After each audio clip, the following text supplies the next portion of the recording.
Now that we've written an instantiate method in the last movie, in this movie I want us to revise our find method so that they perform that instantiation for us.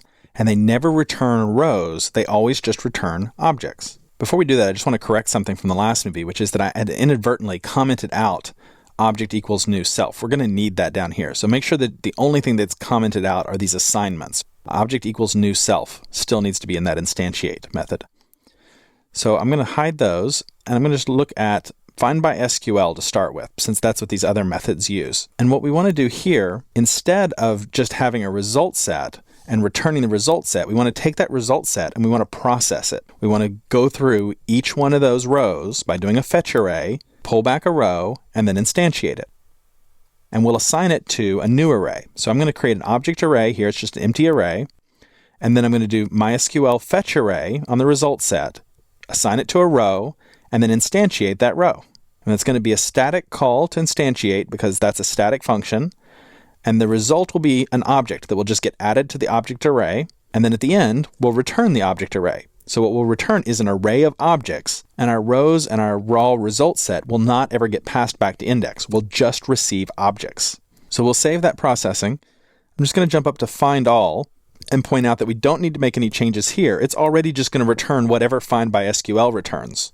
So there's no changes there, but find by ID is going to need to make a change because it was doing a fetch array. So there's nothing to fetch anymore. If it's doing find by SQL, that's going to return a result array to us, not a result set. It's just going to be an array that comes back. So then what we're going to need to do is still pull that object out of the array. If there's only one item in the array, we don't need to return the array, just like before. So instead, we're going to modify this slightly. And I'm going to first make sure that the array is not empty. If it is empty, we'll return false. But if it's not empty, then we'll do array shift result array. We remember array shift from chapter 2. We're going to pull the first element out of the array. We could also just return the 0 indexed element in the array, but I'm using that array shift that we saw earlier.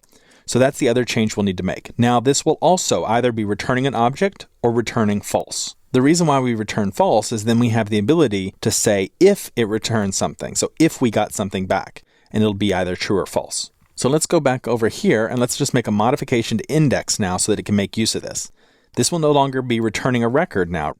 Find by ID will be returning a user, and then we can ask for that user's full name. And that's all there is to it. We've now reduced all of that code down to these 2 lines. Tell the object to find the item I want by its ID, and then tell that object to give me the full name back. All that complexity reduced down to those 2 things. Hopefully you see now why object-oriented programming is really powerful. We can make the same kinds of changes here to the user set. Instead, when we do find all, it's just going to return a set of users. So we won't be wanting to do a fetch array on that anymore. Now it's just an array that we can loop through. So we don't have to use the while loop. Instead, we can actually just put in a for each loop. So for each users, as a user, go through and output their username and their full name. Let's try both these out. We'll save it. We'll go back to Firefox. And let's hit reload. And there we go. So notice how much cleaner and more intuitive what's happening in index is now. It's a lot easier to see what's going on, and all of the complexity is pushed up into the model so that it's still accessible, but it's out of the way and grouped with everything else so we can still find it if we need it. So now that we know how to instantiate objects and have it happen behind the scenes, it's going to make it a lot faster for us to program our pages like index.php, so that they can do what we want and all the complexity just happens for us automatically.